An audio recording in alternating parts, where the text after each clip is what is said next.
From Long Prairie, it's Jordan again, and I'm going to take you through my part of this, which is the acoustic portion.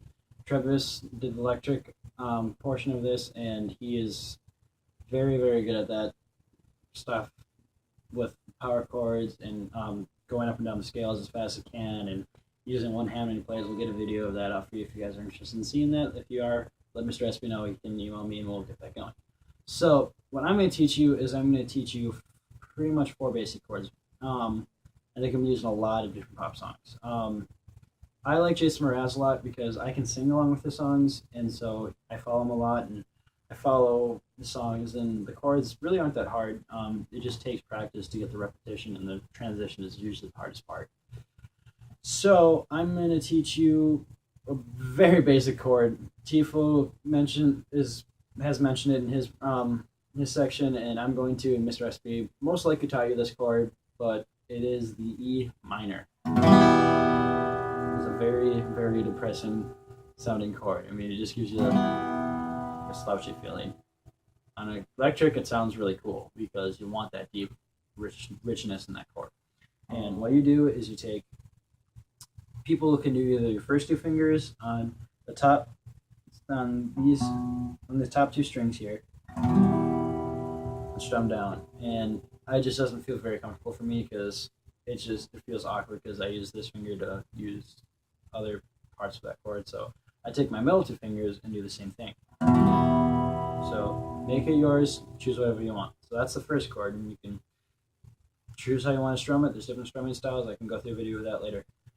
So then the second one we're going to teach you is the D chord. Now this one is the actual D chord, not like a little cheat D chord. The one reason why this one I consider real is just because of positioning of fingers, but the way that Travis plays his is much, much better on an electric because it has a better tone to it.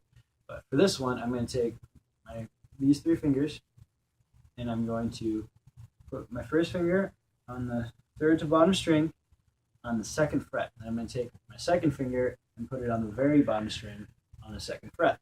And then I'm going to take my 3rd finger and put it on the 2nd to bottom string on the 3rd fret. And so all together it sounds like this. It's a very, very bright chord, and it sounds really well, and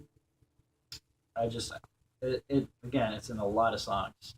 It's because it's a very easy transition to another chord and 2 other chords.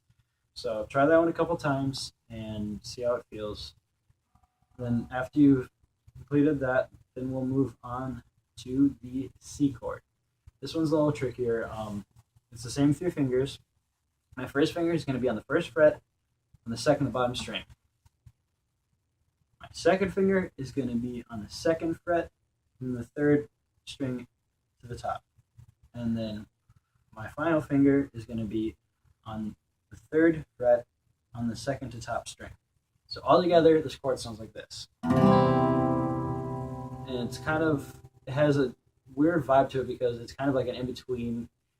Like, it doesn't have a very distinctive high pitch to it like the D, or a very low bellow like the E minor.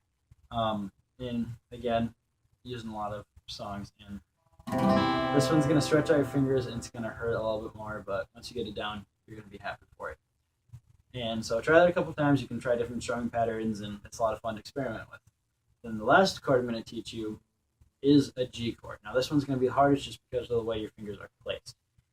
My first finger is going to go on the 2nd fret on the 2nd to top string. My second finger is going to go on the 3rd fret on the very top string, and then my last finger is going to go on the bottom string on the 3rd fret. All together, the chord sounds like this. Now, it is a very, very, very good chord, and I really like using it a lot, and it's a really good transition chord because of where your finger down here is placed. So try the G a couple times, and you can experiment and roll through it, and you can use transitions through these chords. Now, what I said was I really like Jason Mraz. Now I'm going to play a song with all these chords that you should know. So it starts out like this.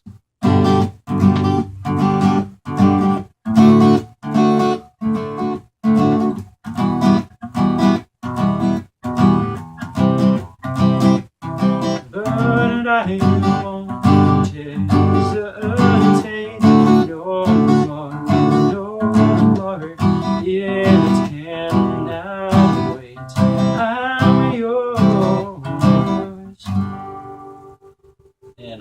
songs are used like that, and it's just a fun, easy mix of chords that you can play around with a lot. I mean, you can even play classics like Knocking on Heaven's Door.